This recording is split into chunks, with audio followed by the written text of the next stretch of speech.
if you were to look at, a conference or bring people together to talk about cancer strategy, would you say that 90% of the people in the room were cancer patients? Probably not.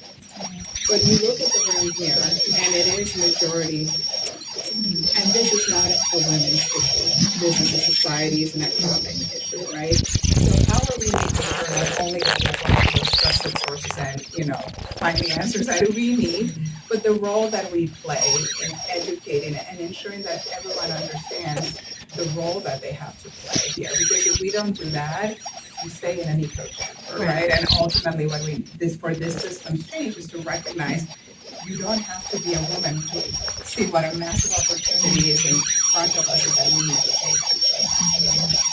take. Yeah, I also just wanted to add, I think this is also about and having more women in health governance, having more women in positions of influence, whether that's on boards of pharma companies or whether that's as ministers of health. But the health systems are only as strong as the people who sustain them. The super interesting research during COVID, which was rife, as we all know, with mis and disinformation.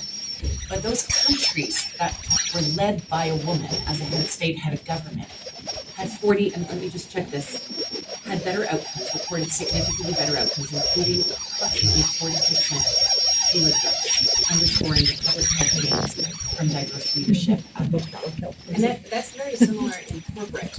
When you have women, and it's Lizzie, you can correct me on the stat as well, but it's if you have women on boards and leadership, you have 40% less issues on governance. You have risk, more smart decisions, yes, as opposed to just the mentality, yes, just the ego mentality, and so I think it's universal. Absolutely. And it is important to also ensure that we don't just frame women's health from the instrumentalist perspective of how is it important for economies, which it is, as you've seen from this conversation, or how is it important for health systems, which it is. But in fact, all women have a right to the highest standards of health, an inalienable right. And it is imperative that we ensure that that also is part of the countering of mis and disinformation, that this is part of justice, it's part of dignity, and it's part of equal rights. Thank you. We have so much more to discuss, but thank you to everyone on this panel for all these